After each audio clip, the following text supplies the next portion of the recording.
Donc moi, je suis née dans une famille de 5 enfants, une famille de religion catholique. Mes parents nous emmenaient à l'église tous les dimanches matins. J'ai pu faire mon catéchisme, j'ai fait du scoutisme également, puis été dans une pastorale.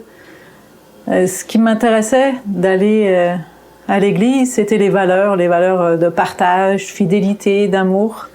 Mais je me suis rendu compte à l'adolescence que j'aimais ces valeurs, mais je ne croyais pas dans le Dieu dont il me parlait. Donc j'ai décidé de tout arrêter, puis de vivre ma vie pour moi, de vivre libre, et puis de ne plus retourner dans les églises. Et je fais des voyages, j'ai fait différentes expériences qui m'ont menée jusqu'à l'île de la Réunion, donc entre Madagascar et l'île Maurice.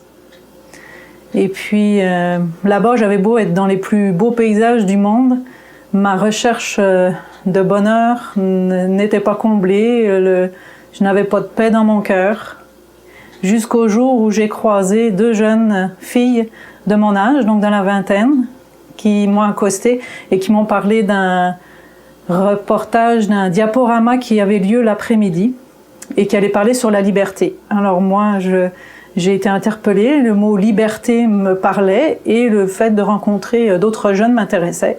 Donc je suis allée à cette rencontre et puis là j'ai rencontré une dizaine de jeunes de mon âge, mais qui m'ont parlé de leur relation personnelle avec Jésus-Christ, leur relation personnelle avec Dieu. Donc là ça m'a interpellée. Et puis un verset pendant le diaporama m'a également parlé, c'était dans l'évangile de Jean, chapitre 8, verset 32. C'est la vérité, vous connaîtrez la vérité et la vérité vous rendra libre. Donc encore des mots qui m'interpellaient. Par la suite, pendant une semaine, j'ai pas pu dormir et puis j'ai fini par décider de suivre des études bibliques, savoir quel était ce Dieu avec lequel ils avaient une relation, quel était ce Dieu dont ils me parlaient avec les mots vérité, liberté.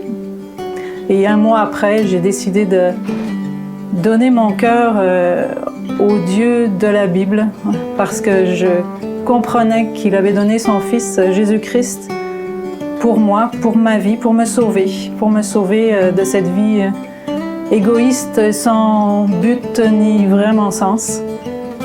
Donc j'ai décidé de lui donner mon cœur et ma vie et j'ai décidé de le suivre.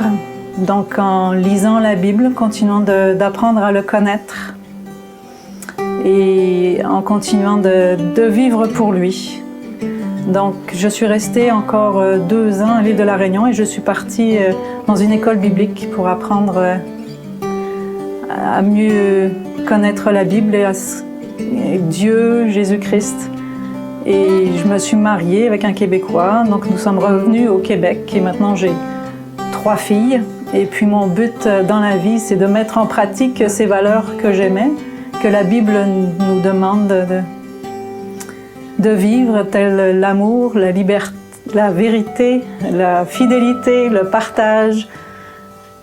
Et ce, non plus avec mes propres forces, puisque je n'en étais pas capable, mais avec les forces qu'il me donne chaque jour.